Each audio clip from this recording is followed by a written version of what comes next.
Last week on Sailing Adrift, we did a bunch of stuff. Went fishing, celebrated a birthday. I stayed up very late with my friends. Put the cover back on for the 80th time. Paid off the boat. It is official. It is officially ours. And of course, we worked on the boat. Now this week, fall is officially here, and this is where we're at.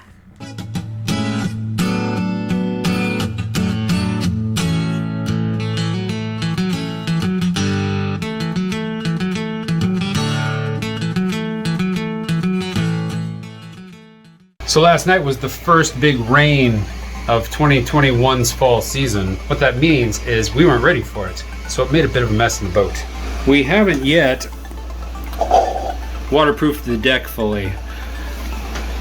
So our little leak spots were pretty terrible when we got up here this morning. There was a pool in this, there's a pool in this, we had to suck it up. The thing I'm most afraid of is this right here is 1/4 inch plywood with a walnut veneer, to be able to find true plywood and not basically a veneer on particle board.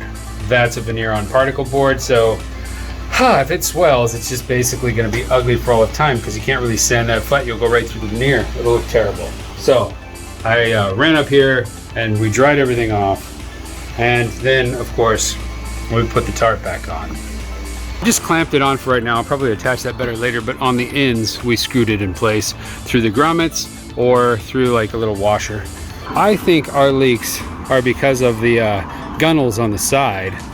In the spring of next year, we're going to pull all those off and waterproof them all, and hopefully that takes care of our leaks. They clearly make a pretty big mess, and once this boat is finished with all the pretty wood and everything like that, I don't want to have to deal with worrying about like waves coming over the bow and just douching the interior, or rain. You know, like, you should be fairly waterproof when it comes to a vessel, right? Sinking sucks. Ooh. Shiny, huh? Just making things shiny? Yeah, that looks good. Ooh. Looks great. So they're also different. Things are gonna get weird and sticky.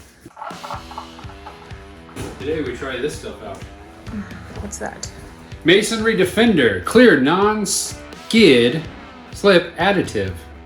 It's clear, so it goes in the epoxy. It took me a long time to find something like this because everything else is not clear because people mix it with paint. But what we're doing, the epoxy layers on all our varnishing. We're doing that thing again. But I found a new technique centered around this. I kept using the high density foam things you buy like Home Depot and Amazon and stuff, and the epoxy eventually eats them away till they start swelling and get floppy downy at the end. Gross. Little chunks of white come off onto your project, so you have to use them really fast and switch them often. Then I decided to break down and buy this. This is 1/2 of a West System 7-inch roller, and they literally recommend that you cut them in half. And this is made out of a foam that doesn't break down, and it works great in conjunction with either a paintbrush or a foam pad. The foam pad still breaks apart, but you're using it much less. Anyway, we're rolling and tipping with this, and it's great. Here's code number 1. This is the problem with these things. Once you involve epoxy, there's no reusing anything. But here's this. Kelly did all the bottoms of these, and now I'm doing all the tops.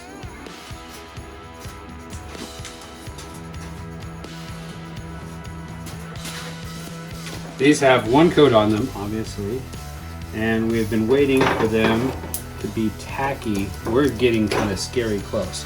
If they're still tacky when you start, you don't have to sand them, but if you let them firm up, then you do have to sand them again. But as you can hear, that's still tacky. That additive we'll do at the very end. It goes on all the steps. Tip it all for a nice, smooth, even, beautiful finish. Right.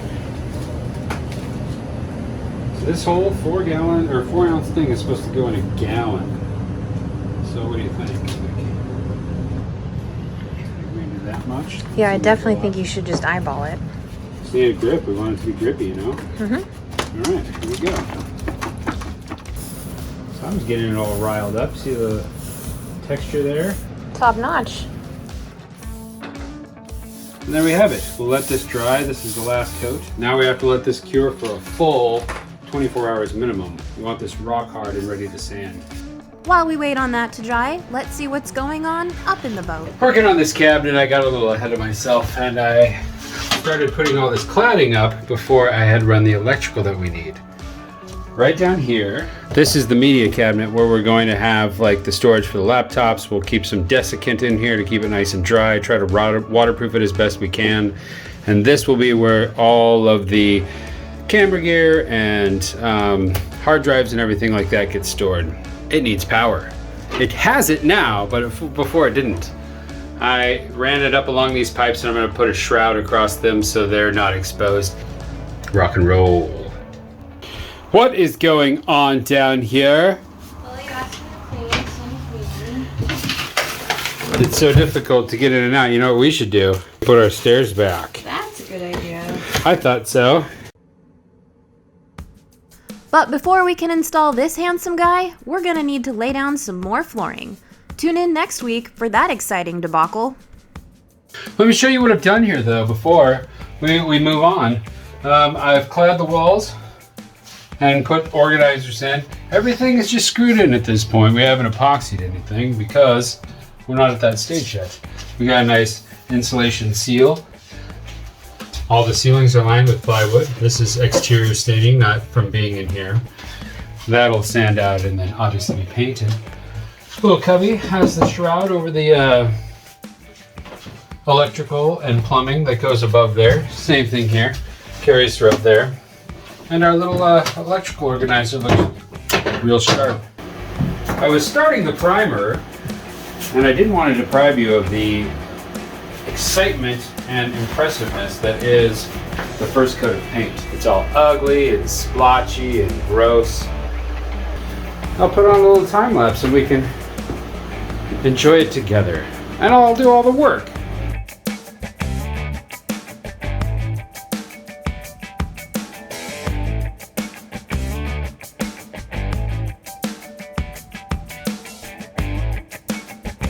Still a little wet, but looks way better. And then I have to go paint the ones that go across the back to hide all that ugliness. Ah, fresh coat of paint. Hides all manner of sins. What should we do next? This is a French cleat. Each of the benches will have these holding the backs on. And we'll use little pegs to keep them in place. Our cleat is installed on this side. This is the part that will be attached to the couch back, which lives right there. And this lower area is the one that stays on the wall. So that just kind of hugs into it. The only worry I have is that this little lip that's formed in the middle might cause that to be slightly off, but we've got a little play in this, so it's not the end of the world if that's the case. Now time to secure the seat back to the cleat.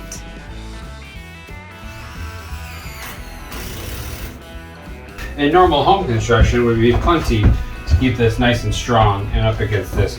But we're going to do it one step further. Took a drill and put little holes on either side over here, just like this. We're going to install some pegs, so when we set this in, we'll be able to push them on the pegs, and it'll be nice and secure from a lot of different angles. Once we're done, this should be super secure. We'll be able to take this off once it's upholstered and drop it down into this little recess. You know, we'll put some cleats up there to hold on to it. It's awfully heavy because it needs to be strong. But this whole thing will become a big bed. Cool. Baller. Now I need to do some priming and painting, and then we'll get to build this whole cabinet.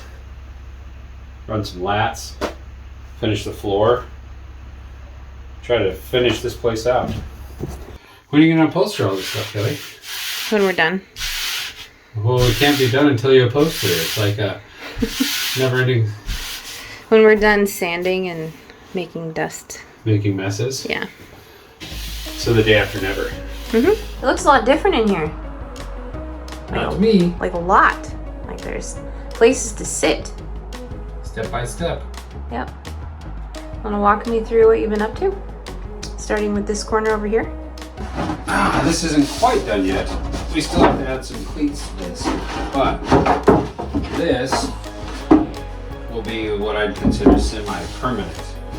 Because the only time we'll ever need to pull this off is if for some reason we need to stick something back here, or if we want to reupholster this.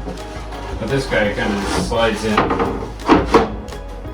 like that. This will be upholstered, this will be exposed, this will be upholstered with a big pillow. Sweet. This will be built out, and I've been kind of working on the interior of it. Door that lifts up here, and a door that lifts up here, and a door that lifts up here. So this will be accessed, and so will this. Cool. This will be another little cubby. We put some backing plates that are painted and drying down in the basement. There'll also be another door that lives like this, and we'll lift this one up to allow access to the table. And this is the back table. And then we painted the interiors of these, and this will be the little media cabinet. The reason why these are all painted and nothing else is because I need to build the trim around this and kind of like frame everything in and make it look pretty. This is going to be the kind of, we'll call it the starboard side nook. And the reason we're calling it the starboard side nook is not because it's on the starboard side, it's because on a starboard pitch, we want to have a place where we can lock in. May I try? Sure. Okay. You give it a shot? Yeah, I'll give it a shot. Do it, Kelly, get in there. Watch out, there's a giant hole in the floor. Yes, it would. If you get past it, it's not so bad. That's tiny. That is tiny. Does it feel cozy? It does. It's almost too cozy. Yeah. Put a little pillow behind your back for lumbar support and you should be just fine. Yeah, maybe something up here. I got some clearance. But you're like right here. The ceiling? Yeah, if you like hit a wave, bonk, and then it's game over. And then I I'll have to take care of you, and then I'll slowly lose it, even after you're dead, and I'll still think you're alive, take care of you, because I need a friend. Anyways. This is nice. I mean, you look kind of crammed in there in the video, but in real life, you don't look as crammed in there. I was sitting in there, I found it quite pleasant. It's very loud in here. I really doubt that, because you're the one talking. You're a quiet talker. I feel very loud. Did you notice I insulated the upper areas around the port lights? I did. Then we spray foamed the little gaps that I left behind and cut those off. These little furring strips are going to be for when our lats that cover this need someplace to attach. This means we're keeping the original windows. In case you were wondering, this is one of those questionable items. Yeah, they're original and very old, but they appear to be functioning just fine. What else? What else you got? Oh, look at that. There's a back to this couch now. Yes, a big one. By Kelly's feet, this was a huge question mark what we were going to do about this, because if we didn't make it this wide, it was only going to be 7 inches wide. Those were our two options, either 11 or 7, because of this 4-inch pad. So this is going to be like the last refrigerator, the non-daily use refrigerator, the one that we either make into a refrigerator or a freezer, and we put all the stuff that we don't really need to access on a daily. This is like the freezer that you put in your garage. Yeah, like that. Yeah. We'll put a side of beef in there. Would you like to demonstrate how this comes off? Sure. Okay.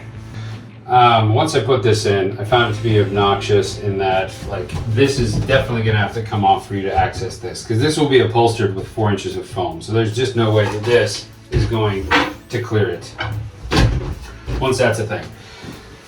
So to get at this refrigerator, you're going to have to take the pad that comes on here off, and you're going to have to take this off. Just a little lift. It's just heavy.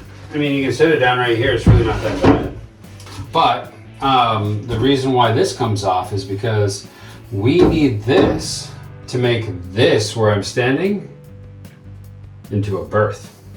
You'll notice, if you're paying attention at home, that this is the exact same width. Look at that. As that. Wow. So what we're going to do is build some pretty looking 3/4 inch deep troughs on either side. This will sit into it because it's upholstered the same as this cushion and this cushion will be. It'll make a giant berth right here. It's not a revolutionary idea. People in boats and RVs have been doing this whole little make the dining room table into a bed for 1,000,000 years. We couldn't be left out. Yeah. We would be part of that group. Right. Well, that's it for this week. We're gonna keep plugging away into the night. Still so much to do in the salon, but we're getting closer every day. Hey you, thanks for watching. If you enjoyed what you saw and you want to keep following along, become a subscriber. Just hit that subscribe button below. And special thanks to our patron crew. We really appreciate your support.